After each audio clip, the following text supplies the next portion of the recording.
রাসূল সাল্লাল্লাহু আলাইহি ওয়াসাল্লামের একজন সাহাবার নাম ছিল আব্দুল্লাহ যুল বাজদাইন রাদিয়াল্লাহু। ইসলাম গ্রহণ করার পূর্বে তার নাম ছিল আব্দুল উজ্জা। ছোটবেলায় তার মা মারা গিয়েছিল, বাবা পরবর্তীতে আরেকটা বিবাহ করেছিল, কিন্তু পরবর্তীতে বাবাও ইন্তেকাল করেছিলেন। অতঃপর সৎমা ছিল, সৎমা হযরতে আব্দুল্লাহ রাদিয়াল্লাহু কে তার চাচার কাছে নিয়ে দিয়ে আসলেন। চাচার কাছে লালিত পালিত হলো হযরতে আব্দুল্লাহ রাদিয়াল্লাহু, চাচার কাছে লালিত পালিত হলো। চাচা অনেক ধন সম্পদ দিয়েছেন, অনেক টাকা পয়সা দিয়েছেন, বাড়ি গাড়ি দিয়েছেন, চাচার কাছেই তিনি ছিলেন। অতঃপর হযরতে আব্দুল্লাহ যুল বাজদাইন রাদিয়াল্লাহু একদিন চাচাকে জিজ্ঞেস করেছেন, ও চাচা, ও চাচা, আব্দুল্লাহর বেটা মোহাম্মদ কেমন ছেলে, সে কেমন লোক, আপনার কাছ থেকে আমি একটু জানতে চাই। চাচা বলছেন, এই মক্কা নগরীতে সত্যবাদী আমানতদার কোন মানুষ যদি থেকে থাকে, কোন ভালো মানুষ যদি মক্কা নগরীতে থেকে থাকে, আমি বলছি সেটা হচ্ছে আব্দুল্লাহর বেটা মোহাম্মদ। সুবহানাল্লাহ। চাচা যখন এই কথা বলছে, চাচাকে বলতেছে, চাচা, মোহাম্মদ এই মক্কা নগরীতে সবচেয়ে ভালো মানুষ আপনি স্বীকার করলেন। মোহাম্মদ তো একটা দ্বীনের দাওয়াত দেয়, একটা কালিমার দাওয়াত দিচ্ছে, আপনি কি সেই কালিমা গ্রহণ করে ইসলামের ছায়াতলে আসবেন? চাচা বলছে, ভাতিজা, এটা কখনো সম্ভব না। বাপদাদার ধর্ম ছেড়ে মোহাম্মদের ধর্মে যাবো, এটা সম্ভব না। মোহাম্মদ ভালো, এটা স্বীকার করে, মোহাম্মদ সত্যবাদী, এটা স্বীকার করে, কিন্তু মোহাম্মদের ধর্মে যাইতে। তখন ভাতিজা বলল, চাচা, আমি অপেক্ষায় ছিলাম কখন আপনি মোহাম্মদের ধর্ম ইসলাম গ্রহণ করবেন, আপনার সাথে সাথে আমিও সেই ইসলামের ছায়াতলে আসব। ও চাচা, যেহেতু আজকে আর আপনি ইসলাম গ্রহণ করবেন না, আমি আপনার সামনে ঘোষণা দিলাম, লা ইলাহা ইল্লাল্লাহ মুহাম্মাদুর রাসূলুল্লাহ। ও চাচা, আপনি ইসলাম গ্রহণ করবেন না, আমি ইসলামের ছায়াতলে আসলাম, আমি ইসলাম গ্রহণ করে নিলাম। চাচা বলে, ভাতিজা, আমার বাপ দাদার ধর্ম লাথি মেরে, আমার বাপ দাদার ধর্মে চুনকালি দিয়ে তুমি বুঝি আব্দুল্লাহর বেটা মোহাম্মদের ধর্মে চলে গিয়েছ। ও ভাতিজা, জানো এর পরিণতি কি? ভাতিজা, হয়তো ঈমান ছেড়ে দাও, ইসলাম ছেড়ে দাও, না হয় তুমি আমার সমস্ত ধন সম্পত্তি দিয়ে দাও। হযরতে আব্দুল্লাহ রাদিয়াল্লাহু বলছেন, চাচা, আপনার ধন সম্পত্তি সব আপনি নিয়ে যান, কিন্তু ইসলাম আমি ছাড়ব না। চাচা সমস্ত ধন সম্পত্তি গুলা নিয়ে গেলেন। হযরতে আব্দুল্লাহ যুল বাজদাইন রাদিয়াল্লাহু চাচার কাছ থেকে রওনা দিয়েছেন, চাচা আমি চলে যাচ্ছি। পিছন থেকে চাচা ডাক দিয়া বলছেন, ভাতিজা, আমার সব কি দেওয়া হয়ে গেছে নাকি? ও ভাতিজা, তোমার গায়ে যে জামাটা, তোমার পরনে যে পোশাকটা, ওগুলো তো আমার টাকার কিনা, ভাতিজা ওগুলো দিয়ে যাও। তখন আব্দুল্লাহ যুল বাজদাইন রাদিয়াল্লাহু বলছেন, চাচা সব তো দিয়ে দিলাম, আমি তো রাসূলের কাছে রওনা দিয়েছি, আপনি যদি আমার পরনের পোশাকটাও নিয়ে যান, আমি কিভাবে রাসূলের কাছে যাব? এই উলঙ্গ অবস্থায় কিভাবে আমি রাসূলের কাছে যাব? তখন হযরতে আব্দুল্লাহ যুল বাজদাইনের বয়স ছিল 18 থেকে 20 বছর। 18 থেকে 20 বছরের একজন যুবক ইসলাম গ্রহণ করার কারণে চাচা তার পরনের কাপড়টাও রেখে দিয়েছে। বলছে, ভাতিজা, এতই যদি লজ্জা করা, হয়তো ঈমান ছাড়া, না হয় আমার এই গায়ে, তোমার গায়ের এই পোশাকগুলা দিয়ে যাও। হযরতে আব্দুল্লাহ যুল বাজদাইন রাদিয়াল্লাহু বলছেন, চাচা যে ইসলামের পথে আর ঈমানের পথে আসছি, পরনের পোশাক দিয়ে দিব, তবে ঈমান আমি দিব না। ঈমান কাকে বলে?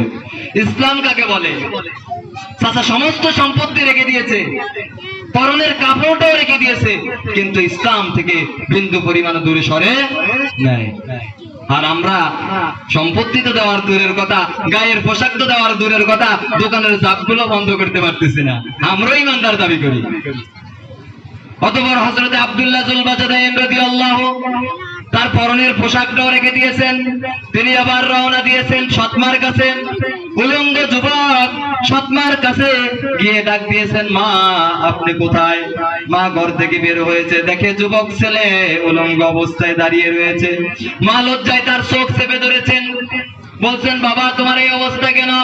বলছে মাগো আমার কোনো অপরাধ নাই, আমার অপরাধ একটাই, আমি শুধু ইসলাম গ্রহণ করেছিলাম, আর ইসলাম গ্রহণ করার কারণে আমার চাচা আমার পরনের পোশাকটাও রেখে দিয়েছে। মা বলছে আমার কাছে কেন আসছো? আমার তো কিছুই নাই, আমার কাছে কি চাও?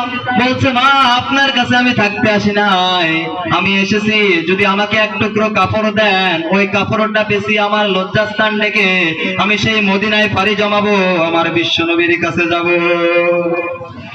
মা বলছেন আমার কাছে তো কাপড় চোপড় নাই, একটা ছিঁড়া কম্বল ছিল, কম্বলটা এনে ছেলের হাতে দিলেন। এত ছোট ছিল কম্বলটা, নাভি ডাকলে হাঁটু ডাকে না, হাঁটু ডাকলে নাভি ডাকে না। এই কম্বলটা পেঁচিয়ে হযরতে আব্দুল্লাহ জুল বাজাদাইন মদিনার পথে রওনা দিয়েছেন। 300 থেকে 350 মাইল সেই মক্কা থেকে মদিনা। হযরতে আব্দুল্লাহ জুল বাজাদাইন রাদিয়াল্লাহু কখনো হাঁটছেন, কখনো দৌড়াচ্ছেন। দৌড়ে দৌড়ে মদিনায় চলে গেলেন। এক সময় মদিনার মসজিদের সামনে গিয়ে হযরতে আব্দুল্লাহ জুল বাজাদাইন রাদিয়াল্লাহু দাঁড়িয়ে রইলেন। বিশ্বনবী জনাবে মুহাম্মদুর রাসূলুল্লাহ সাল্লাল্লাহু আলাইহি ওয়াসাল্লাম তার কামরা থেকে বের হলেন। কামরা থেকে বের হয়ে দেখেন এক যুবক ক্লান্ত শ্রান্ত গর্ভাক্ত অবস্থায় ক্ষুধার্ত অবস্থায় দাঁড়িয়ে রয়েছে।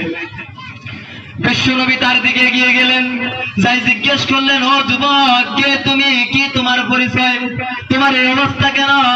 হযরতে আব্দুল্লাহ জুল বাজাদাইন বলেন আমার নাম হচ্ছে আব্দুল উজ্জা। ইয়া রাসূলুল্লাহ আমি চাচার কাছে লালিত পালিত হয়েছি, আমার মাও নাই আমার বাবাও নাই, সৎ মা ছিল, চাচার কাছে লালিত পালিত হয়েছি, কিন্তু ইসলাম আর ঈমান গ্রহণ করার কারণে আমার চাচা সমস্ত সম্পত্তি রেখে দিয়েছে, এমনকি পরনের কাপড়গুলো রেখে দিয়েছে। ইয়া রাসূলুল্লাহ আমার অপরাধ একটাই ছিল, আমি ঈমান গ্রহণ করেছি। বিশ্বনবী বলেন ও আব্দুল উজ্জা আজ থেকে তোমার নাম আর আব্দুল উজ্জা নয়, আজ থেকে তোমার নাম আমি মুহাম্মদ রেখে দিলাম আব্দুল্লাহ। সুবহানাল্লাহ। তুমি আজ থেকে আর উজ্জার গোলাম নয়, আজ থেকে কার গোলাম? আল্লাহর গোলাম। সম্মানিত বিরাজরিন, রাসূল তাকে আহলে সুফফাদের মধ্যে শামিল করে নিলেন, তার খাবারের ব্যবস্থা করলেন, পোশাকের ব্যবস্থা করলেন। এক পর্যায়ে তাবুকের যুদ্ধের সময় হয়ে গেল। হযরতে আব্দুল্লাহ জুল বাজাদাইন রাদিয়াল্লাহু সেখানে ছিলেন। রাসূল বলছেন রোমানদের বিরুদ্ধে যুদ্ধ করা লাগবে, আমাদেরকে বিশাল বাহিনী। ও আমার সাহাবারা কে কি দান করবে এই যুদ্ধের জন্য? হযরতে আবু বকর রাদিয়াল্লাহু এগিয়ে আসলেন, তার কাছে যাই ছিলেন তার সমস্ত সম্পত্তি দান করে দিলেন। হযরতে ওমর তার সমস্ত সম্পত্তির অর্ধেক দান করে দিলেন। হযরতে ওসমান গনি রাদিয়াল্লাহু 10,000 সৈন্যের ভরণ পোষণের ব্যবস্থা করে নিলেন, যুদ্ধের সরঞ্জাম 10,000 সৈন্যের হযরতে ওসমান রাদিয়াল্লাহু গ্রহণ করে নিলেন। সকল সাহাবারা নারীরা পর্যন্ত দান করলেন। দান করতে করতে মদিনার মসজিদের মধ্যে বিশাল স্তূপ হয়ে গেছে। দানের অপর পাশ থেকে নবী মুহাম্মদুর রাসূলুল্লাহ সাল্লাল্লাহু আলাইহি ওয়াসাল্লামকে দেখা যাচ্ছে না। রাসূল এবার তাবুকের দিকে রওনা দিচ্ছেন। এমন সময় সেই আব্দুল্লাহ জুল বাজাদাইন দৌড়ে চলে গেলেন বিশ্ব নবীর কাছে। যাই রাসূলের হাত ধরে বললেন ইয়া রাসূলুল্লাহ ইয়া হাবিবাল্লাহ, আপনার সাহাবারা সবাই তো দান করেছে যার যার সামর্থ্য অনুযায়ী। ইয়া রাসূলুল্লাহ আমি তো কিছুই এই যুদ্ধের জন্য দিতে পারি নাই, আমার তো কিছুই নাই। তার কারণ হচ্ছে ইসলাম গ্রহণ করার জন্য তো চাচা আমার শরীরের পোশাক রেখে দিয়েছে, চাচা তো আমার সব রেখে দিয়েছে, আমি তো ইসলামের জন্য কিছু দিতে পারি না। ইয়া রাসূলুল্লাহ আমার জন্য একটু দোয়া করবেন, আমি যেন এই যুদ্ধে গিয়ে আমার জীবনটা ইসলামের জন্য দিয়ে দিতে পারি। সুবহানাল্লাহ। কিছু দিতে পারে না ইসলামের জন্য, দান করতে পারে না এই যুদ্ধের জন্য, বলছে রাসূল আমার জন্য দোয়া করবেন, আমি যেন যুদ্ধের ময়দানে যে আমার জীবনটা দিয়ে দিতে পারি। ঈমান কাকে বলে ভাইয়া? আজকে বলেন নামাজ না বললে কি হয়েছে, আমার ঈমান তো ঠিক আছে। হ্যাঁ ঈমান ঠিক আছে। আল্লাহ এই জন্য এইরকম ঈমানদারদেরকে বলছে উদখুলু ফিস-সিলমি কাফা, ইসলামের মধ্যে ঢুকো। কার কথা? ঢুকতে হবে কার মতো? ওমরের মতো ঢুকতে হবে, আব্দুল্লাহ জুল বাজাদাইন রাদিয়াল্লাহুর মতো। সব ছেড়েছে কিন্তু ইসলাম ছাড়ে নাই। তার কারণ তাদের সমস্ত কিছু কার জন্য বলেন? কারণ আল্লাহ বলেন ইন্নাল্লাহা আশতারা মিনাল মুমিনিনা আনফুসাহুম ওয়া আমওয়ালাহুম বিআন্না লাহুমুল জান্নাহ। আমি তোমাদের কাছ থেকে কিনে নিয়েছি ও আমার বান্দারা শোনো, আমি তোমাদের কাছ থেকে কিনে নিয়েছি। কি কিনে নিয়েছি জানো? মুমিনদের কাছ থেকে আল্লাহ কিনে নিয়েছেন আনফুসাহুম, তাদের জীবন। কি কিনছেন? তাদের জীবন কিনে নিয়েছেন। ওয়া আমওয়ালাহুম, তাদের সম্পদ কিনে নিয়েছেন। যে সম্পদ আমাদের আছে এই সম্পদ আমাদের নয়, এই সম্পদ কার? আল্লাহ বলেন এগুলো আমি কিনে নিয়েছি। তোমাদের যে জীবন তোমরা দাবি করছো এগুলা তোমাদের জীবন নয়, এটাও আমি কিনে নিয়েছি। বরঞ্চ এগুলার বিনিময়ে কি দিব জানো? বিআন্না লাহুমুল জান্নাহ। কি দিবে? জান্নাত দিবে।